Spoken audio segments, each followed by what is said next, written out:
Twala omukisa guno kubanga tubakulisaayo yonna gye mutambulidde olunaku olwaleero. Kati tusuubire nti olunaku lutambudde bulungi ate nga nammwe gye muli bulungi. Gigenza gitya gitambudde gitya?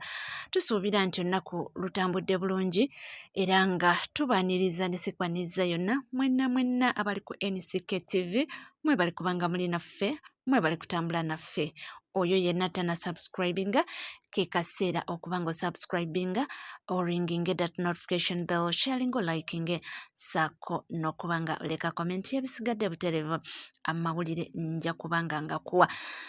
Tulaba nti olunaku olwaleero gabadde mazaalibwa g'Omutanda Ronald Muwenda, Ssaabasajja Ronald Muwenda Mutebi owookubiri, era nga gabadde amazaalibwa g'69 era nga wabaddewo Thanksgiving wali e Najjanankumbi mu kanisa eyitibwa Najjanankumbi Seventh Day Adventist, era oli ogwolaba mu kifaananyi afukamidde oyo maama Nnaabagereka Najinda Sylvia, ate oli amuli emabega oyo nno ye Princess oba Omumbejja Sarah Katrina Sangalyambogo.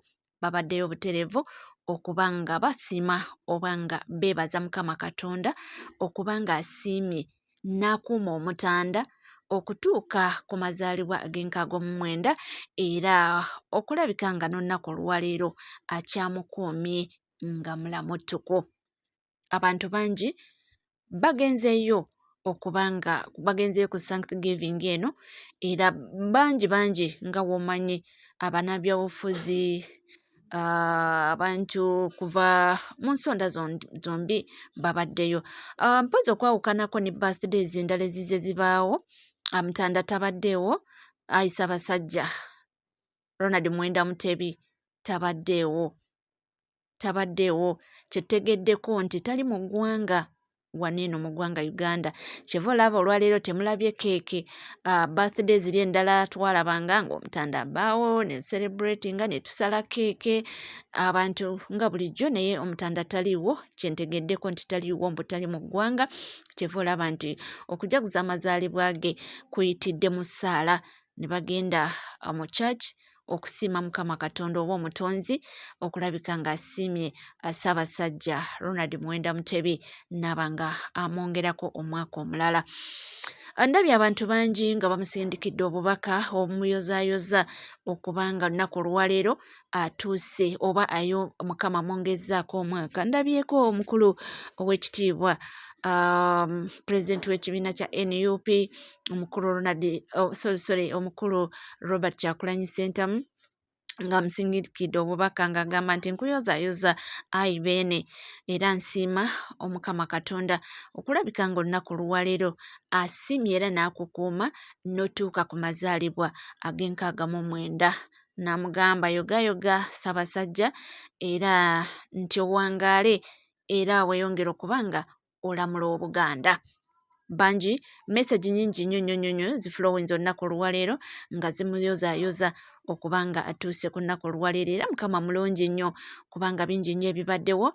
Bw'oba muzze nga mufolowinga waliwo nno ne prophet waliwo ne prophet eyavaayo, oba mujjukira obudde buli waliwo we twasala keeke y'Omutanda nga bagikoze bwe baagikola waliwo ngeri gye baagikolamu ne bawandiikako 66 by then Omutanda yali ajaguza amazaalibwa g'69. Ebigambo bingi nnyo ebyayogerwa, ne wabaawo ne prophet eyalangirira n'awa obunabbi bw'obulimba era byonna Mukama n'abaswaza, teri kyali kibaddewo ku byonna bye baayogera.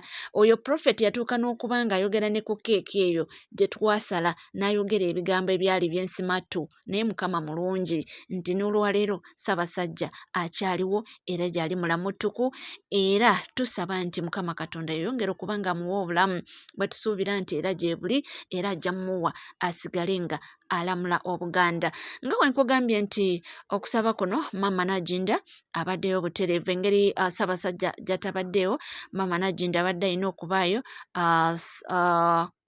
Omumbejja Katrina Sangalyambogo ng'awerekeddeko maama Nagginda babaddeyo nnyo butereevu n'abantu okuva mu Royal Kingdom okuva mu Buganda Kingdom babaddeyo wali e Najjanankumbi okuba nga beetaba mu kusaba kuno okw'okuba nga tusabira Omutanda n'okwebaza kubadde kusaba n'okwebaza Omukama Katonda okuba nga akuumye Omutanda paka olunaku olwaleero. Okuva ku misinde era abantu bangi bwe twali ku misinde gya Kabaka birthday run abantu bangi abaabuuzanga nga Mutanda tabaddeewo. Omanyi Mutanda bw'abaawo aba alina okubuuza ku bantu n'abasalutingira n'ababuubira liba ssanyu jjereere kyeva olaba nkugamba nti birthday y'olwaleero yadde nga tusabye naye tetunyumiddwa nga tulabye ku Mutanda alina engeri gy'akola ki gy'atuwaamu essanyu kwegamba ng'ayitaayitamu n'atubuubirako buli yonna gy'oli n'osanyuka naye weewaawo era tukyeyongera okuba nga tweyongera okuba nga twebaza Mukama Katonda nti asobodde okuba nga amukuuma paka olunaku olwaleero n'amwongerako omwaka omulala era tweyongera okusaba nti yeyongere okuba nga amuwa obulamu n'okumukuuma asigale nga alamula Obuganda munnange ali ku Namulondo ye era nga gy'ali mulamu ttuku.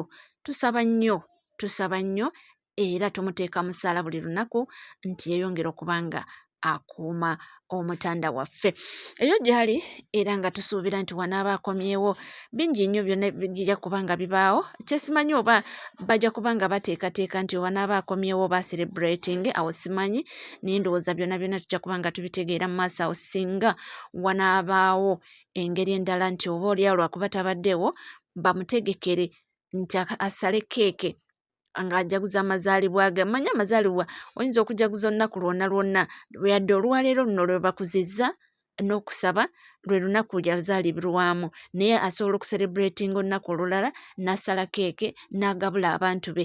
Twabagamba nti gwe ne wookola ki ne wooleeta n'ogamba nti nze nga budde oba ngenda gabulira abantu mu Buganda Kingdom Kabaka yaba agabudde. Kabaka yagabula mu kingdom ye si gwe omukopi togabula mu kingdom era ne wookola ki ne bw'ogamba nti leero nsazeewo nze agenda okukolera Kabaka Ronald Ssaabasajja nze agenda okukolera Ssaabasajja Ronald Muwenda Mutebi birthday nti mpise enkumu n'enkumi z'abantu bajje balye ne Kabaka ne waba taliiwo asigala yagabudde abantu. Mukitegeera Omutanda yasigala nga yagabulidde abantu oba yagabudde abantu okulya. So tusuubira nti oba oliawo ajja kuba wanaaba akomyewo awo ebisigadde simanyi naye nga ekikulu kiri nti Mukama mulungi yasimye n'aba nga amwongerako omwaka omulala era olunaku olwaleero tujaguzza amazaalibwa ge mu ngeri y'okuba nga wabaddewo thanksgiving kubanga tusiima Mukama Katonda olw'obulamu bw'amuwadde n'okuba nga ate amwongerako omwaka omulala. Yes, tuli Wamiira nga tukyatambula Wamiira ng'omukutu guli gumu gwokka, that is NCK TV. Gwali atana subscribinga ke kaseera okuba nga subscribinga ku channel yaffe, ringinga that notification bell, sharinga, likinga, sako n'okuba nga oleka comment yo. Ebisigadde byonna butereevu nkugamba nti amawulire tujja kuba nga tugakuweera, tujja kuba nga tugakutuusaako wonna woli wonna wasinzidde. Naye ng'olunaku olwaleero bwe bityo munnange we bitambuddeeyo, amazaalibwa gawedde okujaguza amazaalibwa okuwedde bulungi nnyo ddala era nga tusaba Mukama Katonda nti lutuuke omwaka weeguti Mukama wanaaba atuwadde obulemu nga era n'Omutanda ajaguza omwaka omulala era tulina essuubi ddene nti ajja kuba nga mutukuumira lube lunaku bwe ruti nga tujaguza amazaalibwa g'67. Yes, munzikirize mbe nga mbeerekereza naye nga tujja kuba nga tukoma mu masaawo n'amawulire mangi nnyo temuvaawo.